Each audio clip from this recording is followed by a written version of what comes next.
नमस्कार, स्वागतम, सुस्वागतम। हमारे लिए बहुत ही गर्व का विषय है कि हम सीएसआईआर से जुड़े हैं, जो कि एक ऐसा संगठन है जिसने विज्ञान और अनुसंधान के क्षेत्र में राष्ट्रीय और अंतर्राष्ट्रीय के स्तर पर अपनी एक विशिष्ट पहचान बनाई है। हाल ही में हमारे माननीय प्रधानमंत्री, मैं सबसे निवेदन करूंगी कि कृपया अपना माइक्रोफोन म्यूट मोड पे कर लीजिए प्लीज। माइक्रोफोन म्यूट मोड पे करने का निवेदन है। हाल ही में हमारे माननीय प्रधानमंत्री श्री नरेंद्र मोदी जी ने भी हमारे संगठन की सराहना करते हुए बताया कि यह संगठन वैज्ञानिक अनुसंधान और इनोवेशन को बढ़ावा देने में अग्रणी है और कोरोना महामारी से लड़ने में हमारे जो प्रयास हैं उनकी भी उन्होंने बहुत सराहना की है। तो आज़ादी से भी पहले स्थापित इस महान संगठन का आज हम 79वां 79th स्थापना दिवस मना रहे हैं। इस स्थापना दिवस कार्यक्रम में मैं doctor Swati Chadha CSIR NCL परिवार की ओर से आप सभी का हार्दिक वंदन करती हूँ, अभिनंदन करती हूँ। और हमारा सौभाग्य है कि आज के कार्यक्रम की मुख्य अतिथि माननीय प्रोफेसर प्रिया अब्राहम जी, निदेशक national institute of virology Pune कार्यक्रम से जुड़ चुकी है। मैं आपका बहुत बहुत स्वागत अभिनंदन करती हूँ पूरे एनसीएल परिवार की ओर से। साथ ही हमारे निदेशक माननीय प्रोफेसर नांगिया जी भी और सभी एचओडीज, सभी स्टूडेंट्स और बाहर की संस्थाओं से जुड़े आप सभी सम्मानित जनों का भी बहुत बहुत स्वागत करती हूँ, अभिनंदन करती हूँ। कार्यक्रम की शुरुआत में मैं सादर आमंत्रित करती हूँ हमारे माननीय निदेशक प्रोफेसर नांगिया सर से कि वे कृपया स्वागत भाषण प्रदान करें। नांगिया सर। धन्यवाद स्वाति जी, परिचय के लिए धन्यवाद। सबको मेरा अभिनंदन और शुभकामनाएं।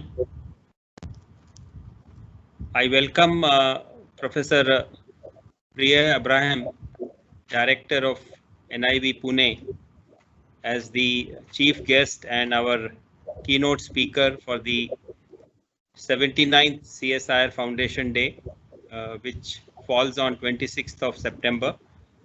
We are celebrating it this morning, 28th. Professor Abraham took charge of the leadership of NIV in November 2019, and within a few months, as she was settling in, the COVID-19 outbreak happened. It had already happened in parts of the world, but it started spreading to other countries, including in Asia, Europe, and also USA.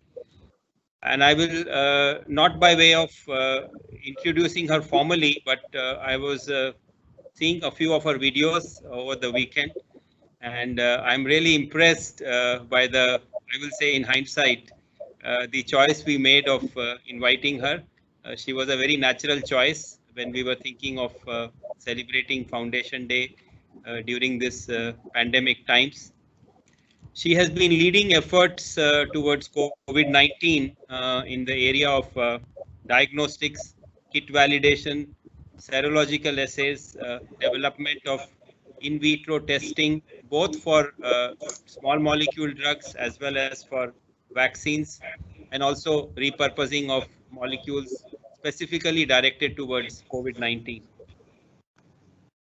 NIV was the first team in India to isolate the live virus and generate the antigens, and they have handed over this technology to over 7 companies, which have been then successfully able to make the IgG ELISA kit for SARS-CoV. They also partnered with the vaccine development company, Bharat Biotech, and the, as we know, the joint collaboration between ICMR and Bharat Biotech is already ongoing in the form of clinical trials, and we are expecting success very shortly, hopefully before the end of this year.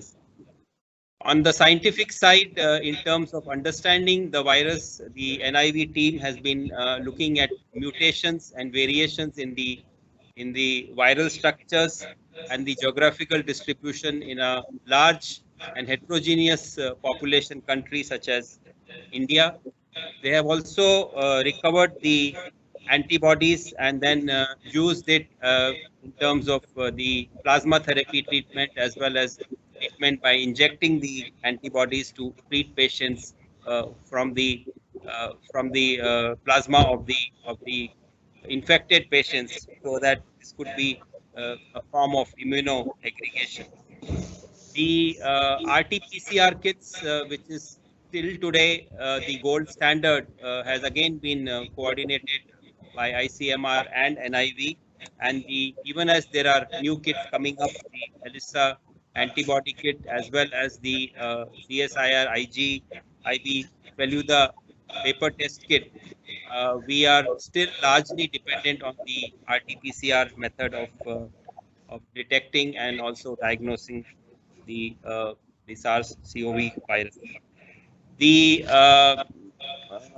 RT-PCR was started at NIV Pune, and we are in Pune, and we have been, of course, trying to be up to date with whatever developments have been happening.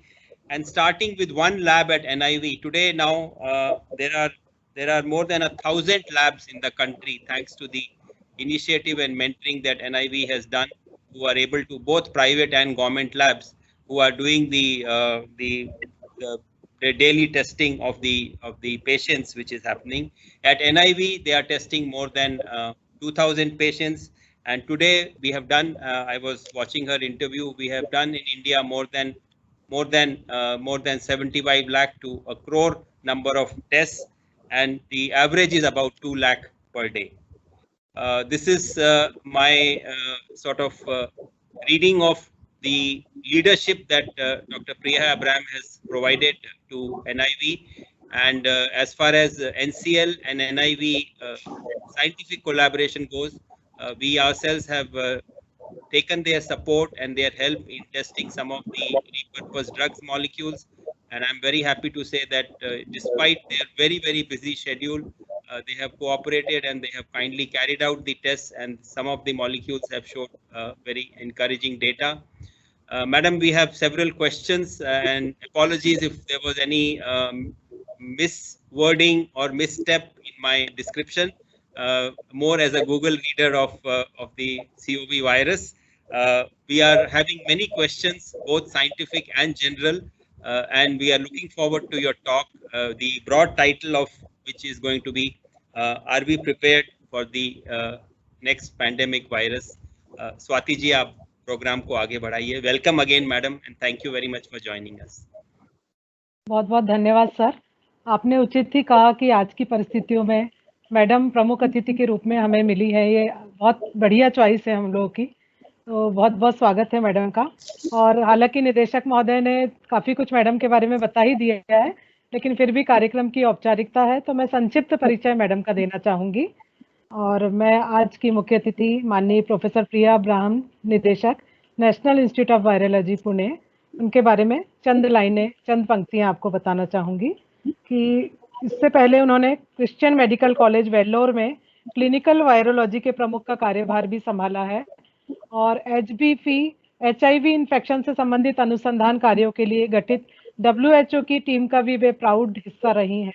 उन्हें WHO द्वारा Myanmar में hepatitis testing guidelines के लिए भी consultant के रूप में आमंत्रित किया गया था. इसी तरह श्रीलंका में HIV एड्स और STI से संबंधित नेशनल प्लान के लिए भी वे WHO की एक्सटर्नल टीम से जुड़ी हैं, और वे scientific advisory committee ICMR virus unit Kolkata में भी अपनी सेवाएं दे चुकी हैं, और NIV में वे कोविड-19 से संबंधित अनेक मामलों की कई टीम को लीड कर रही हैं. वाकई हम सबके लिए बहुत गर्व का विषय है मैडम, और हमारा विश्वास है कि ये लड़ाई हम जरूर जीतेंगे, और आप जैसे अग्रणी लोग इस लड़ाई में हमारे साथ होंगे. तो इसी के साथ मैं मैडम की तो अनेक उपलब्धियां हैं, लेकिन उन सब की चर्चा यहाँ ना करते हुए मैडम को आमंत्रित करना चाहूंगी कि कृपया CSIR फाउंडेशन डे लेक्चर हमें प्रदान करें. आदरणीय madam. Thank you very much for your kind words, madam. And I bring very warm greetings from NIV to NCL on the 79th Foundation Day of that is being celebrated today. Professor Nangia and yourself have been very kind in the words that you have said.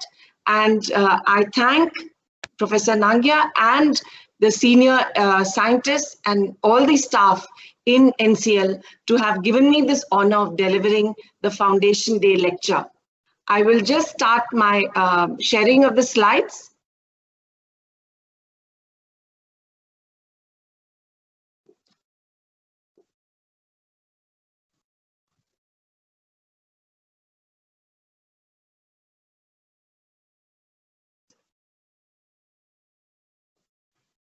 Shall I start?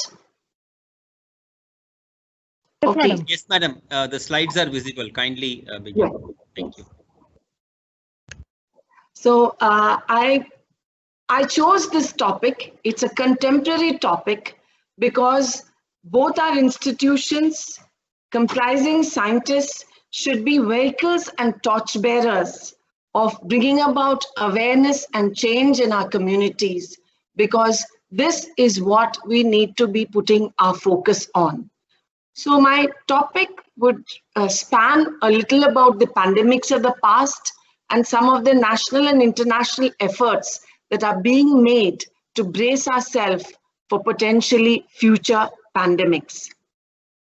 A few definitions for those students who may be not so familiar with these terms. An endemic infection is that which is present within a particular community or country. It is already there. Whereas an outbreak is a greater than anticipated increase in the number of endemic cases. Sometimes it can be a single case in a new area. So sometimes that is called as a sporadic case also, a single case coming out of a new area. An epidemic is a disease that affects a large number of people within a particular community, population, or region. And you would have heard this term, a public health emergency of international concern, that the Secretary General of WHO had announced on January 30th of this year.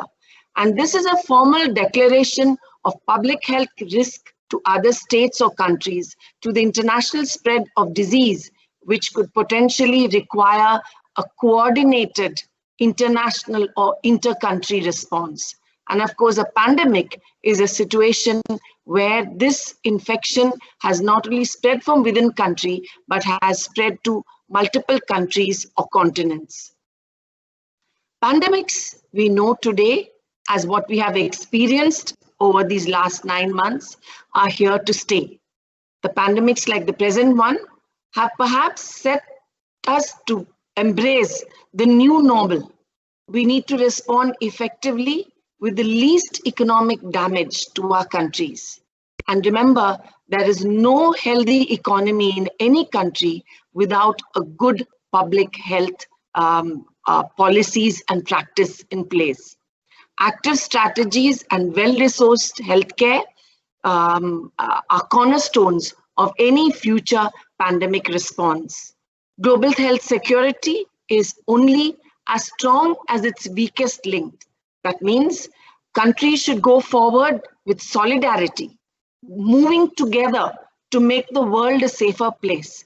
And countries which are lagging back could be the weakest link in making our globe stronger.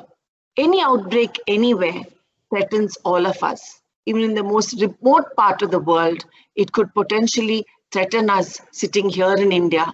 And I'll come to that in just a bit. To regale some of the deadly pandemics of the past, and I go back to the period right up to the 2nd century AD, the Antonine Plague, the plague of Justinian.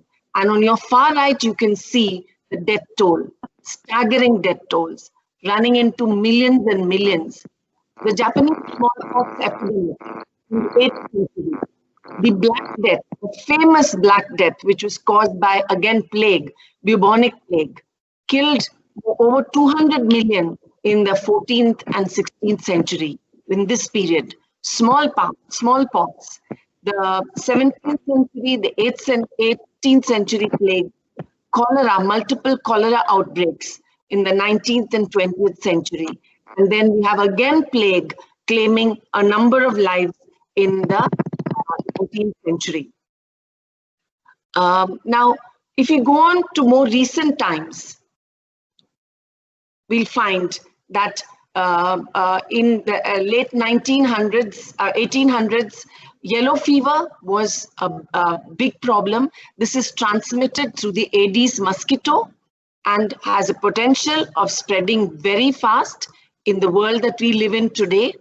And then you will see a whole list of different influenza outbreaks, which were pandemics, the Russian flu, the Spanish flu that knocked off 40 to 50 million individuals, the Asian flu, the Hong Kong flu. We have the HIV/AIDS pandemic that continues today, and it has taken a toll of about 36 million. And again, we come back to respiratory pathogens such as the original SARS virus that we detected in the past decade. It did not have such a huge toll, but it spread very fast. The swine flu or the pandemic H1N1 killed 200,000 odd individuals. The MERS coronavirus in 2012, and we have small outbreaks going on in restricted parts of the world. And today we are sitting in the present pandemic caused by the SARS coronavirus 2, and the death toll is more than 1 million, and we are counting.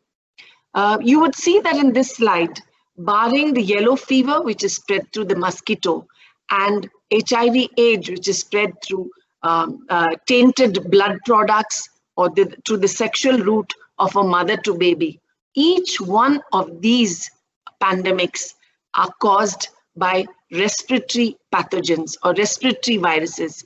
And today, these are the viruses that are going to really spread too fast for the countries and globe to take a complete handle on.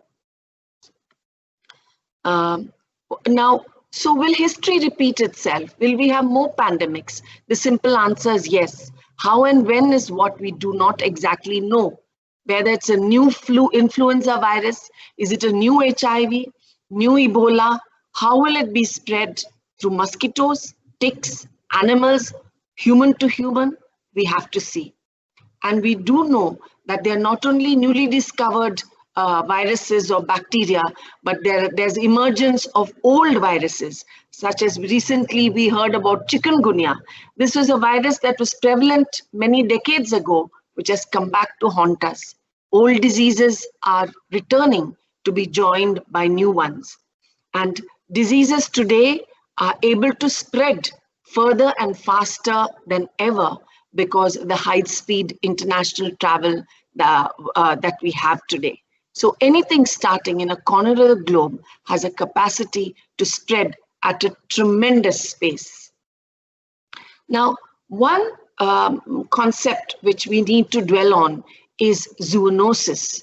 Zoonosis is a disease or infection that is naturally transmissible from vertebrate animals to humans. Occasionally, it can jump accidentally from an animal host to humans, and that is what we have seen in the case of the present pandemic.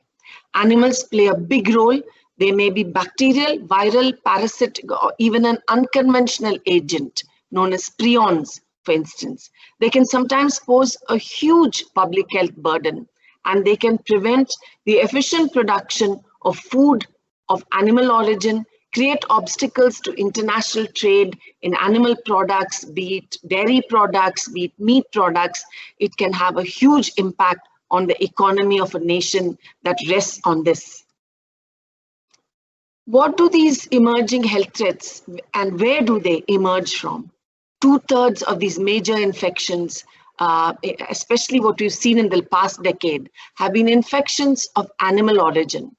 They are on the rise because of increased international trade of exotic animals, people who want to eat exotic forms of meat, intensive and subhygienic livestock farming, increased urbanization with the agro-industry fueled encroachment into forests and wetlands.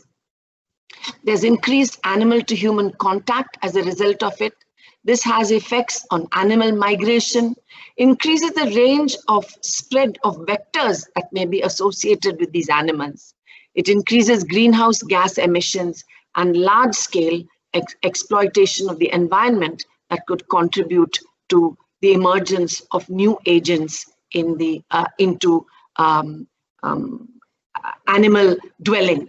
human dwellings. Now, what are the important zoonoses we know in the 21st century? Even in this last 20 years of this current century, we have seen a variety of zoonosis. The original SARS, or the SARS-CoV-1, reputed to come originally from bats, an intermediate host probably being the civet cat. The pandemic H1N1, which we call the swine flu, has part of its origin from pigs. The SARS-CoV-2, our present pandemic causing virus, comes from bats, probably through an intermediate host of the pangolin. Avian flu, that periodically raises its head, comes from poultry. MERS coronavirus comes from dromedary camels. Ebola probably has its source from bats, primates, or other animal species. Rift Valley fever from livestock. Zika, though the Zika infection that causes microencephaly, that means an abnormally small brain and skull of a newborn baby, though it is transmitted through mosquitoes, probably has its source from monkeys. And the Nipah virus has its origin from fruit bats. We have other examples of the past where the plague, the deadly plague which I told you about, Black Death, it has its origin from rats. The bacteria that causes plague enters human beings either through the bite of the rat flea or when individuals come into contact with dead rats. Lassa fever, also from rats. Leptospirosis, from rats caused by a bacterium.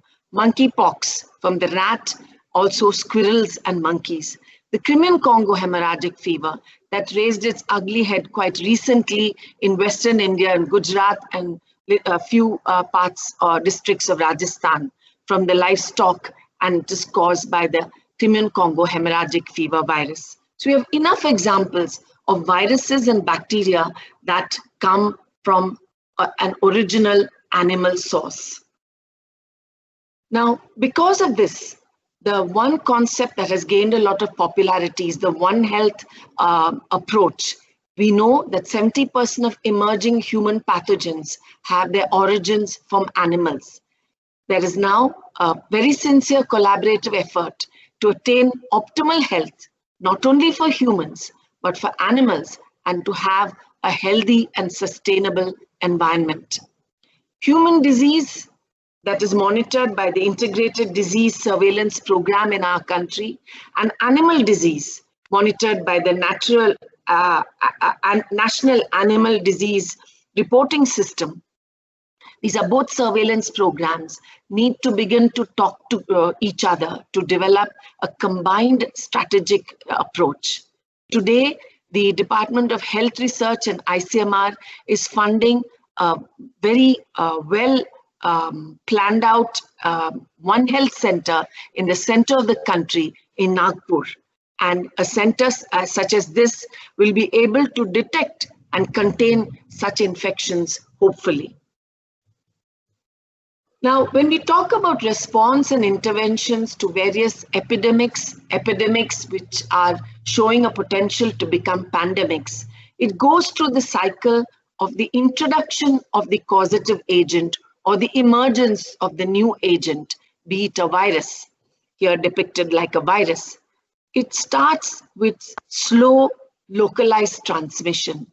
And soon, if there is efficient human-to-human transmission, there's amplification of this virus in the human population.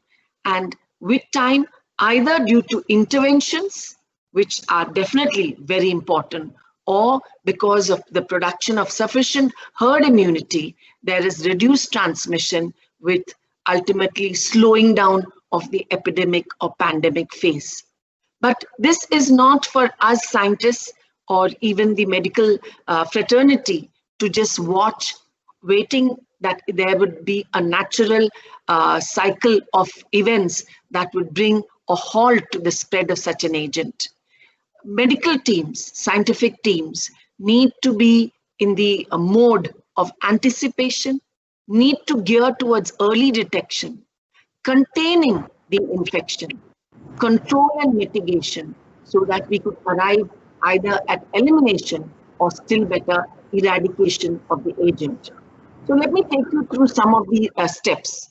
Anticipation would involve forecasting the most likely diseases to emerge in a region, quick identification of disease drivers that would hasten the spread of the disease, preparedness plans based on the past experiences with certain other agents, the past pandemics, and then constitute or build up a variety of possible scenarios. We need an attitude of constant vigilance and a proactive risk assessment mode amongst the scientific fraternity. Early detection begins mainly in the healthcare setting, where healthcare workers, be it doctors, nurses, paramedics, need to recognize potential epidemic disease. They need to have the ability to quickly report an unusual event, quick isolation of such suspect patients who are severely ill.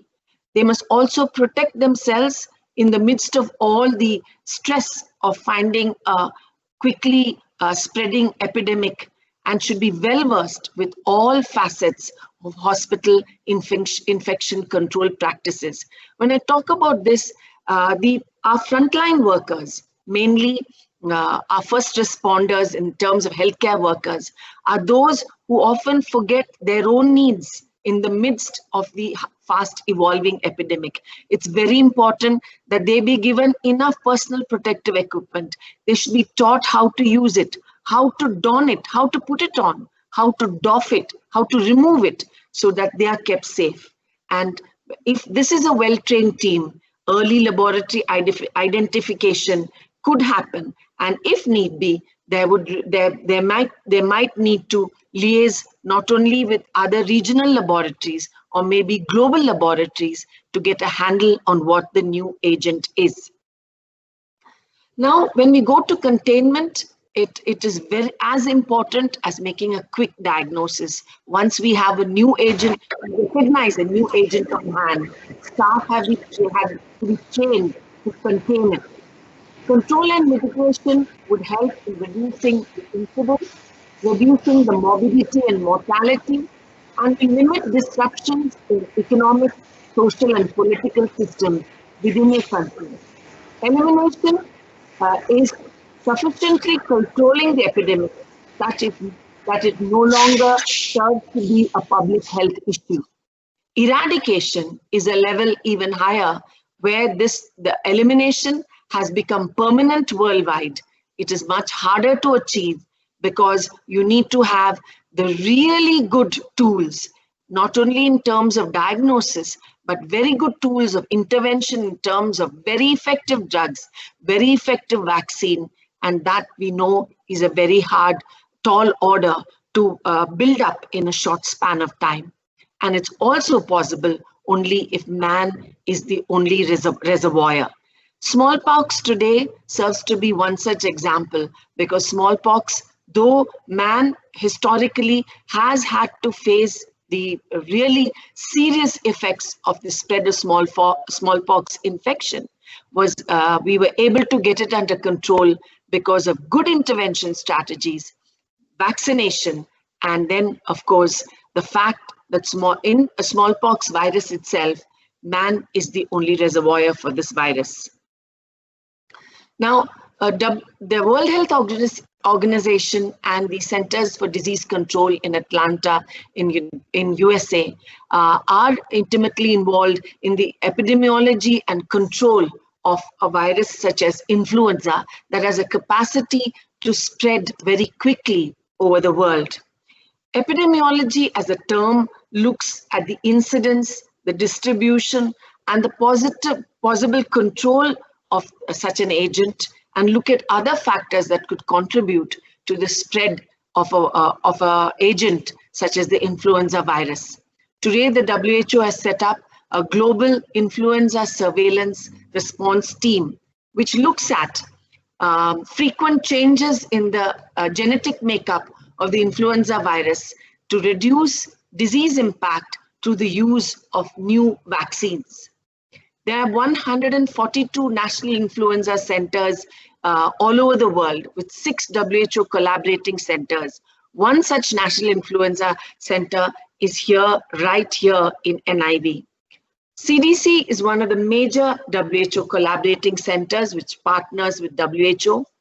It convenes twice a year to decide on the composition of the influenza vaccine, because the influenza virus contains a genome which is fragmented, and because it's got a fragmented genome, it can reassort.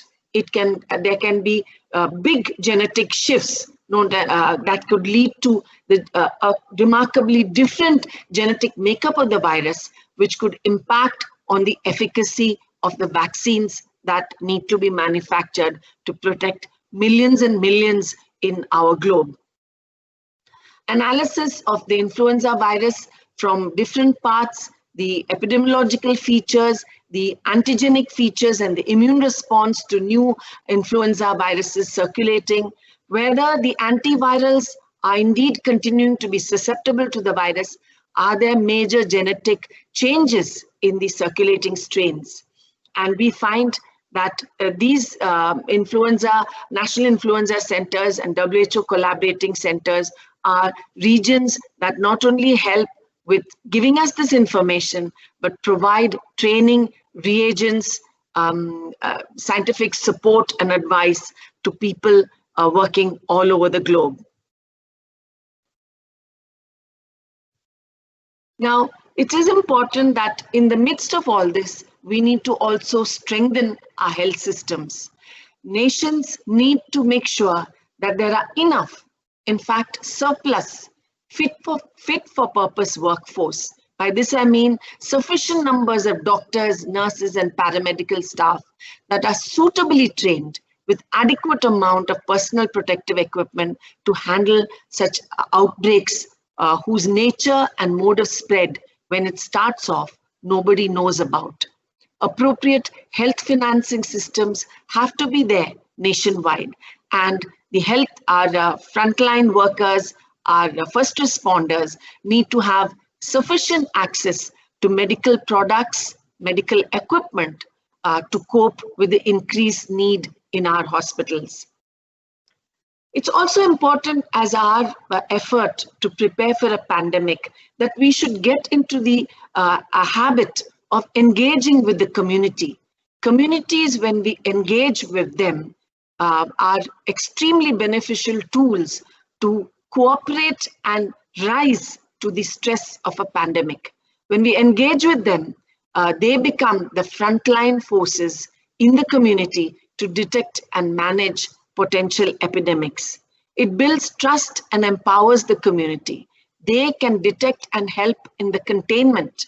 They can themselves implement mitigation measures, assist in the changes in the beliefs among individuals, change in family practices, implementing community measures, enabling changes at the systems level, protecting high-risk individuals such as children, pregnant women, the elderly, those with comorbidities, those whose immune systems are failing, patients who have undergone transplant, patients with cancer.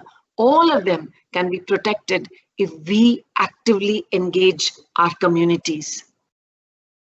Now, it is important as part of engagement, real-time exchange of information, advice and options between health experts and officials and the actual people in the community happens because they are the ones who are facing the threat for their own survival.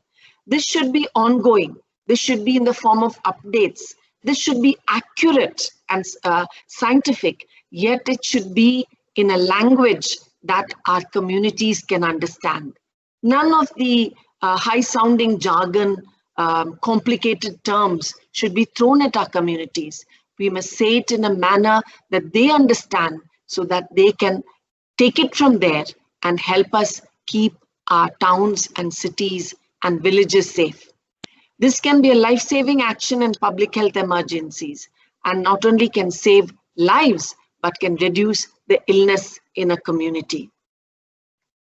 Now, as we see epidemics spread, there's also another epidemic that is spreading, and this is known as the rapid spread of information, wrong information of all kinds, including rumors, gossip, WhatsApp, dealing out all kinds of unreliable and fake news. This is today coined as infodemics. It's a different kind of epidemic where the television channels, your WhatsApp, your forwarded messages give you sometimes incorrect information. And one way of keeping our community safe is to manage these infodemics by monitoring and identifying the wrong information, the fake news that is circulating, analyzing them, and then taking control and mitigation measures. There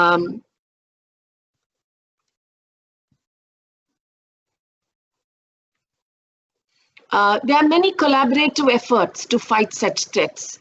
Gavi, or the Vaccine Alliance, was created in 2000 to improve access to new and underused vaccines, especially for children from the world's poorest countries. There's also the Global Outbreak Alert Response Network. It's a network for rapid identification, confirmation, and response to outbreaks that could have an international bearing. WHO has gone into an international health agreement, which is actually today a legal agreement, which helps countries work together to prevent, protect against, control, and respond to the international spread of disease without having to go through unnecessary interference with curtailing international traffic and trade unless the situation so arises. The WHO has a number of member states, and the WHO's Health Emergencies Program works with these member states to prepare for large-scale outbreaks and pandemics. These member states are also members of the United Nations. 191 of them are members of the United Nations, and it is wonderful to see countries coming together in trying to grapple with what we are currently going through. Pandemic planning and response is extremely critical in terms of risk assessment and preparedness. This, I would say, could start with an institution, could start with a town or village, could start with a state, a country, and could be taken to the global level. We need to develop commitment, form preparedness planning and response teams, educate the team about what we are facing, develop a broad strategy. Also, we need to educate teams of what we could face. That is true preparedness. Assess possible risks, develop potential plans. Sometimes we need to test the plan, build in scenarios to test our action plan, monitor illness and implement the plan if the pandemic begins, so that because of our preparedness, we can kick into action the plans that we had in place. And remember, last but not the least, be prepared for a recurring wave of illness. We always hear about the second wave and the third wave. Yes, institutions, countries, and the globe at large should be prepared for what could follow through what we are going through right now. When you come at a country level, countries need to be thinking of new vaccines, drugs, and rapid diagnostics that have to be developed very quickly, not in years, but in months. Every country has to put on priority a huge workforce, a deployable force that has the clinical ability to recognize such infections that could lead to national and international emergencies. Countries should have a robust and highly capable national public system. We need to work even in our own country on improving our national public health system. We need to harness effective national assets so that we are able to, that could be in the form of funds, in the form of stockpiling of drugs and vaccines, if we have a potentially catastrophic pandemic. We need to have international strategy by which we can handhold with other countries so that we can cope with the weight of the pandemic. And then countries need to have national security communities that can prevent and detect and respond to the infectious disease emergencies. We have the NDRF, the National Disaster Response Force in our country. They normally handle natural disasters, but we in NIV have trained them even to respond to biological disasters such as this. We need to have a border security force to be ready to seal borders if it so requires. And today we know we have settled into the new normal for now. For how long, we don't know. Hopefully for not too long. This image is actually the image created by drones in South Korea against the night sky, showing the image of the importance of for people to wash hands. There's actually another image also about people needing to wear masks. We know that today the new normal is a must, and it is not optional for any of us. The use of masks, social distancing, frequent washing of hands, observing the right cough etiquette, that is coughing into our elbows, and avoiding large gatherings and crowded settings is not optional or good to have. It is must have. So with this, I want to thank you for your patient listening. It is not a lecture of gloom and doom, but to remind ourselves that as individuals and as institutions, there's much more to do. It is the hour of preparedness and being ready to grapple with even further health threats that could threaten our precious planet. Thank you for your patient listening. धन्यवाद madam. Forum सभी के लिए खुला है। यदि किसी का कोई प्रश्न है तो मैडम से पूछ सकते हैं। Thank you, Professor Abraham, for the very short and yet at the same time very deep message, not just for scientists, but I will say for the overall community of people in the country and across the globe at large. You very rightly pointed out about the importance of communication, and I was going to mention this in the beginning, but I will do it now, that one of our videos, which is about 2 months ago, has a very large number of views, and it covers the main points related to what she mentioned today, as well as several other points which are related to the epidemic.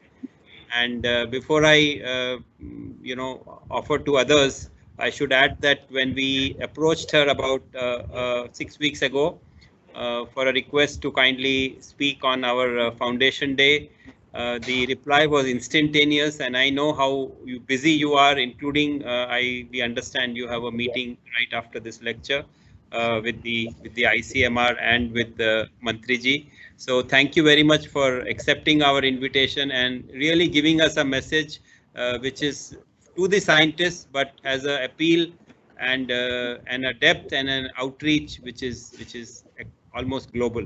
Thank you very much. Over to the questions, please. You will be okay to have a few questions, ma'am?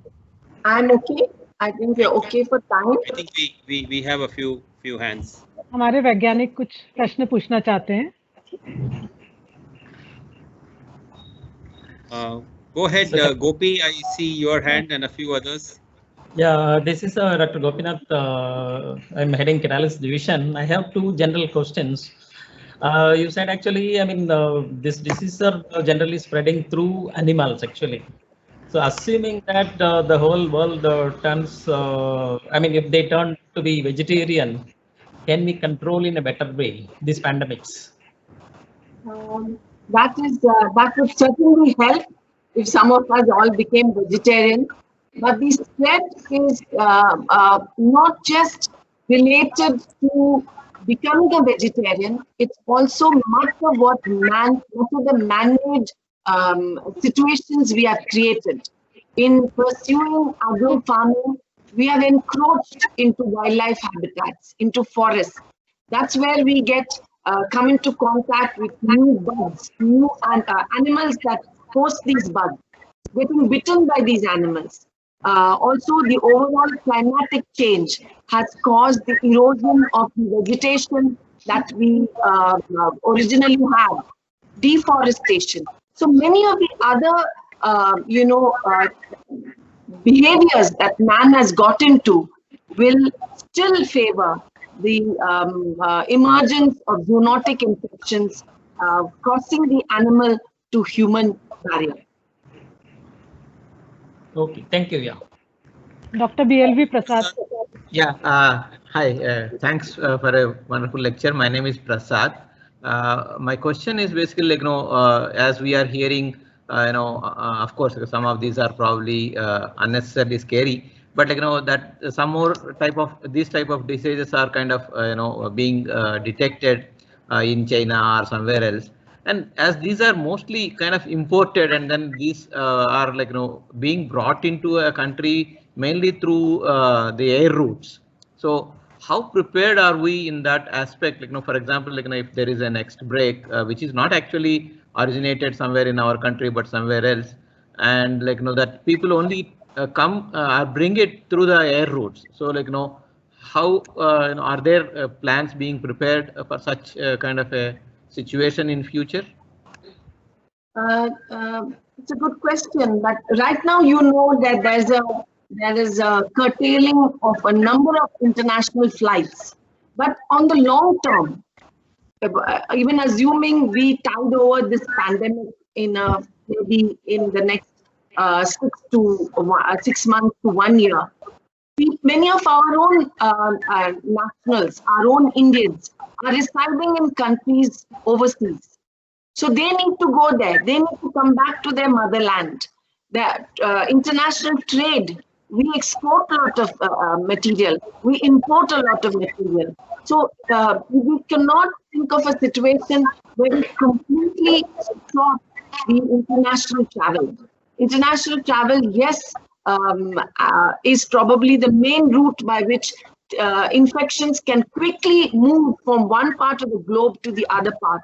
We saw it as early with the SARS in 2002.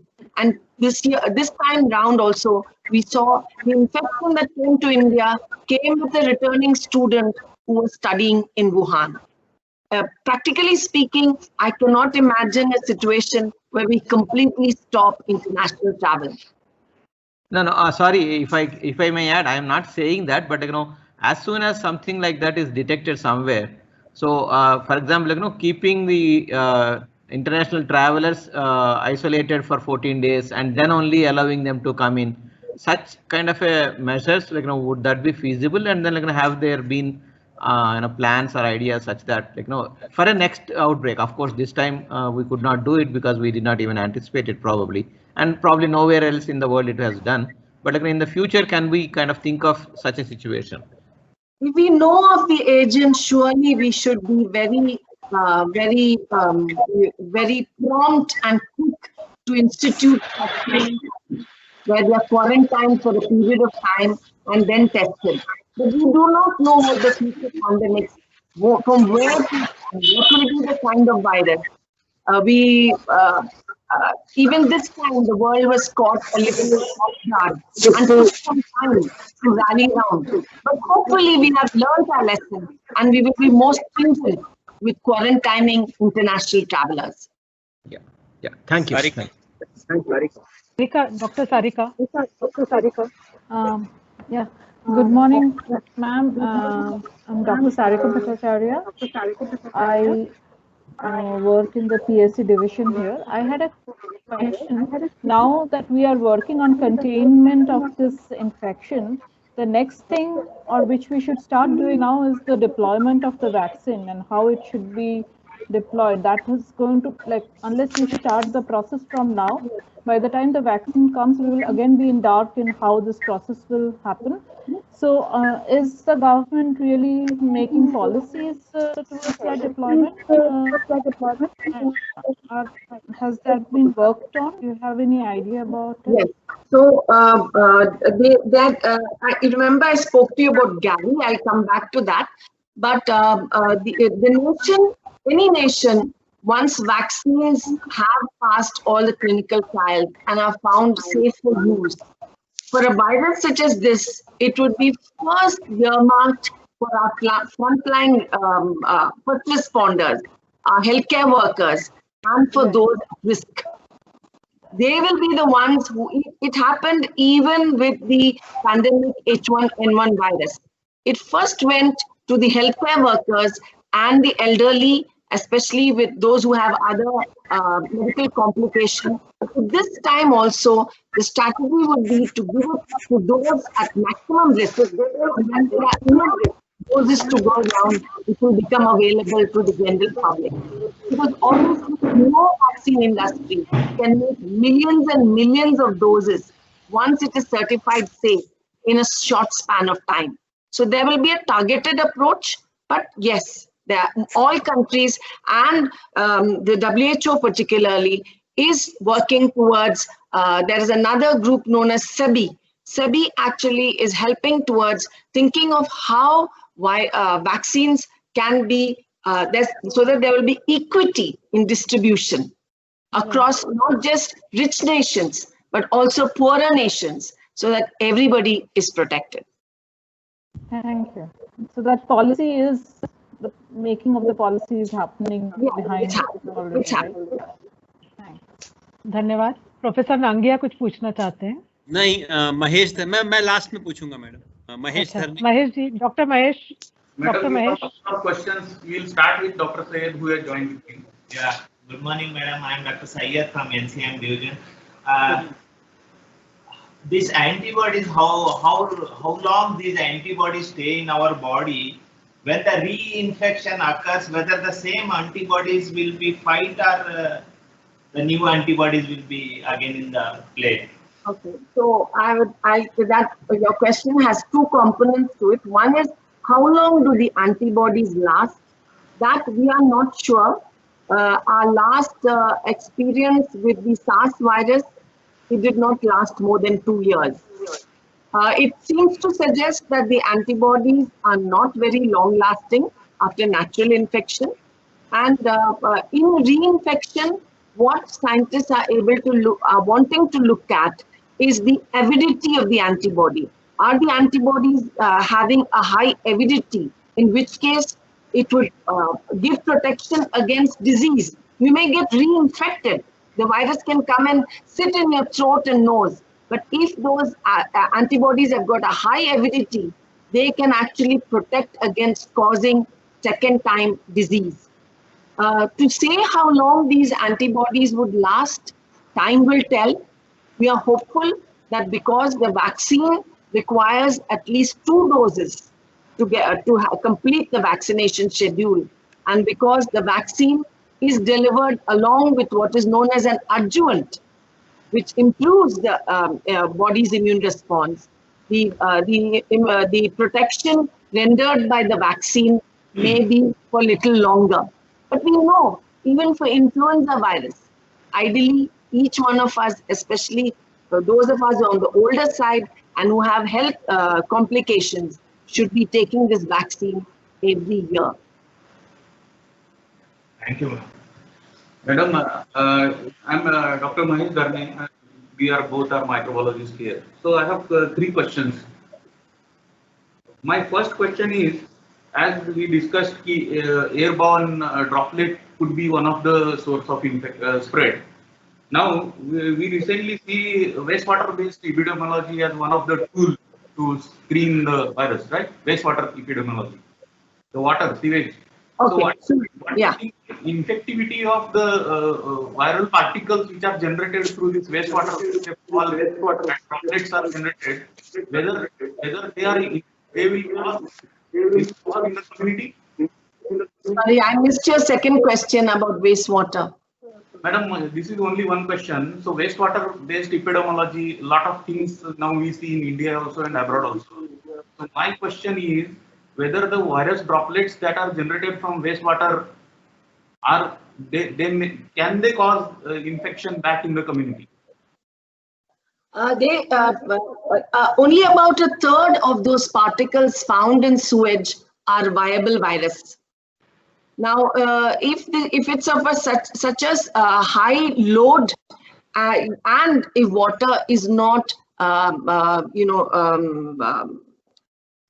chlorinated, not treated, then potentially, yes, water that is contaminated with sewage could carry a few viable particles which technically can cause infection. So this is a time to step up our water chlorination processes, making sure that the whole of the nation has access to safe potable water.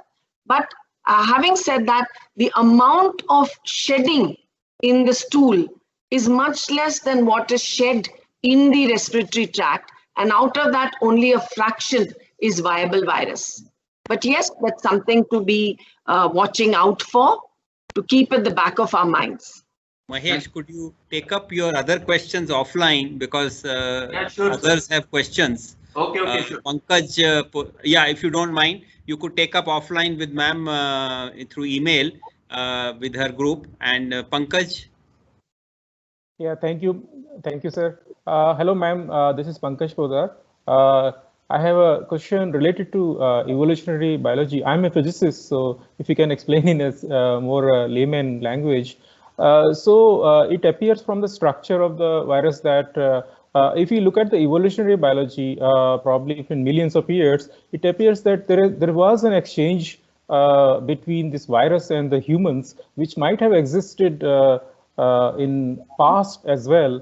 So, I mean, what decides the structure and unique structure of the virus's shape and everything, which makes some viruses more harmful than others? Thank you. The structure is evolutionarily selected based on the kind of receptors in the host that is into which the virus can get into. It could be an animal or a human being, and the receptors on the host should be something that is having homology or which can bind to the surface projections or papillomas of the virus. Now, what dictates that is if it's been successfully able to establish infection in a particular animal or human, those surface structures get better developed. Because remember, the virus's singular aim is to get into a living cell. The virus cannot replicate on its own outside a living cell. So its surface structures will continue evolving such that it can find a receptor molecule on the surface of animal or human host cells. That's what dictates the shape. Now, why are some viruses more virulent? Typically, viruses that are propagated, say in bats, for instance. Do you know bats are host to thousands of viruses, but they don't become clinically ill because the virus and the bat develop a kind of synergy and they coexist. But when such a virus jumps the animal barrier and gets into humans, humans have never recognized such a virus before.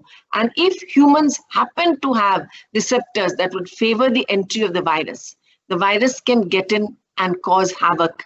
And very often in many infections, it's the intense immune response to this completely foreign microbe that causes half of the intense clinical disease. So that's how some viruses can cause a lot of damage, and how viruses keep evolving through, even primates, through animals, through canines, through even the cat family. They just look to a host where they can gain entry into. Professor, one more, is it okay? I see two hands, so if we allow one more. Yeah, maybe one more, and then because I would like to. Yeah, I know you're looking at your clock. Argade, you are the last one, and then anything else we will have to take up offline. Sorry, I'm really sorry, but this is an No, it's fine, ma'am. It's great that you could join us, and As you can see, people have come prepared with their questions. Yeah, Argade. Go ahead, Dr. Argade. Dr. Argade. Yeah, WHO declared it as a pandemic. So your comment on it, whether it happened in time or we took slightly excess time to declare it as a pandemic. Yes, I think, yeah, I personally think it could have been declared earlier because it had every sign of spreading very fast, and we could see casualties also. But WHO has some criteria, you know, they have phase 1, phase 2, phase 3, phase 4, up to phase 6. So they may have been strictly going against, looking at those criteria. But I personally think the declaration of the pandemic could have happened earlier. Yeah, I also personally feel so.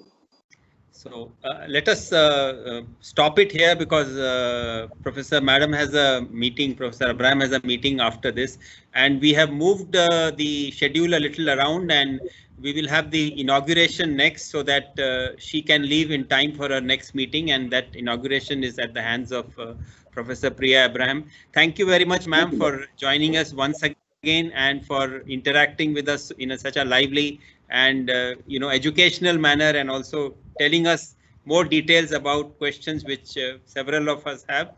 There are more questions, and if there are, we will bother you offline. So thank you once again.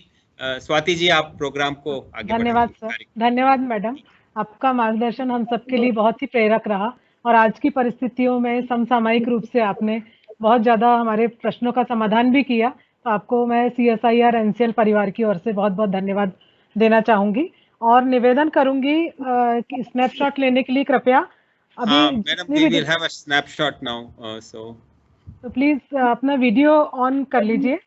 मेरा निवेदन है सभी HOD से, chief guest madam से और सभी dignitary से कि अपना वीडियो ऑन कर लीजिए जिससे कि हम स्नैपशॉट ले सकें। मैं अनुरोध करूंगी श्री हरिकृष्ण पुंजाल जी से, कृपया स्नैपशॉट ले लीजिए।